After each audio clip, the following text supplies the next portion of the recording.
And we can see some of the branches going to the ascending colon there and the descending colon there, each for the SMA and the INA.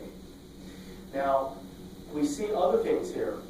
This part here, the pouch is the cecum. This, it looks like little lips, is the ileocecal valve or orifice. So this is the end of the small intestine. Specifically, it's the ileum. Okay, so we didn't see that before. I'm going to move on to the kidney. Now I'll teach you with a picture of the model of the kidney. You can see the close-up view. You can see that the collecting duct, from top to bottom here, is that orange structure. The pinkish structure is, what do you think? Is it medulla or cortex? Yeah, it's medulla, or medullary pyramid.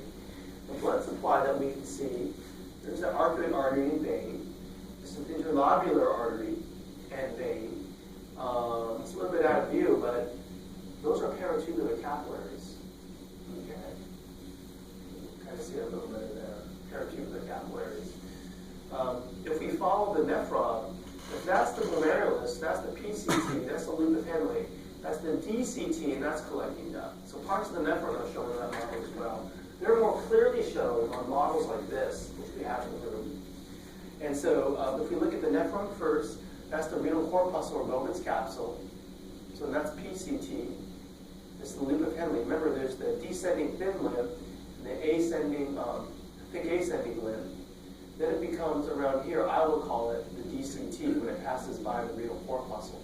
And then it's the collecting duct all the way down. The blood supply is shown on the other side. The arcuate vessels, artery, and vein are shown there.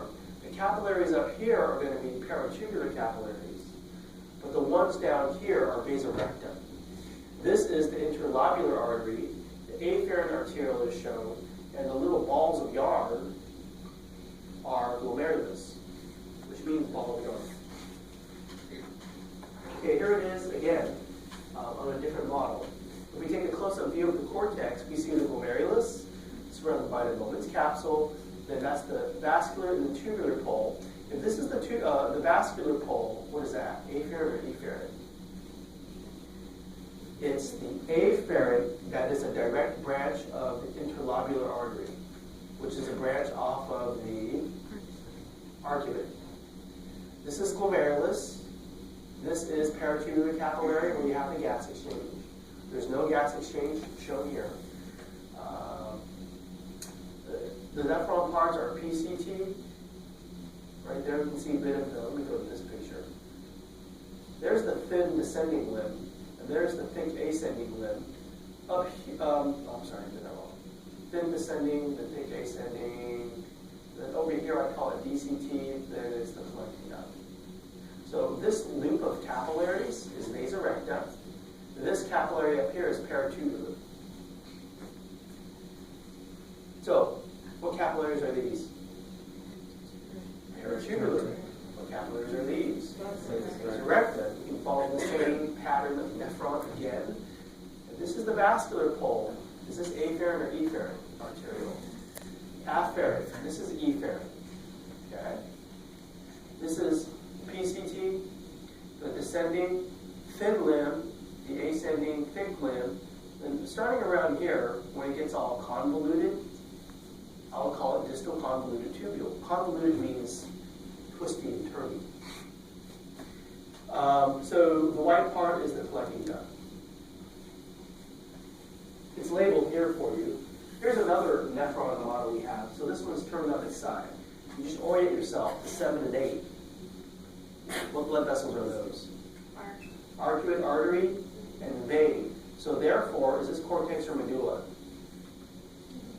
It's cortex. Where you see, number one, Bowman's capsule or renal corpuscle.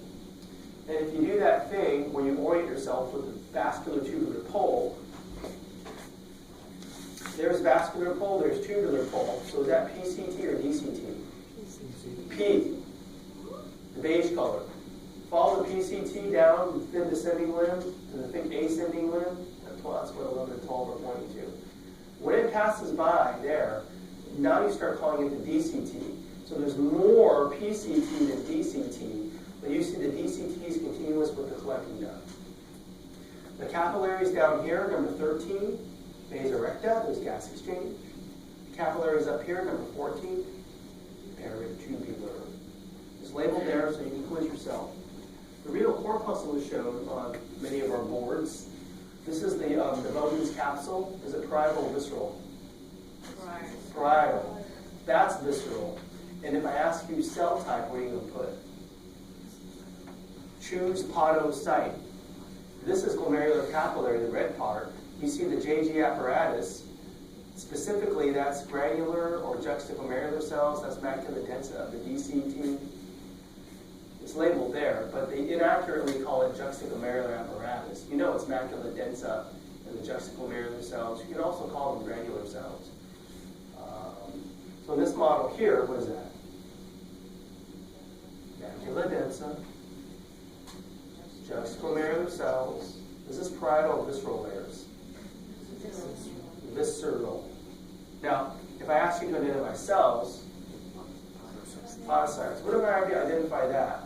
It's like the teeth overlapping or something. Filtration. Slits. Okay. So this was labeled. Are you going to put a DCT? What's a better answer, DCT or macula densa? Macula densa. Macula densa.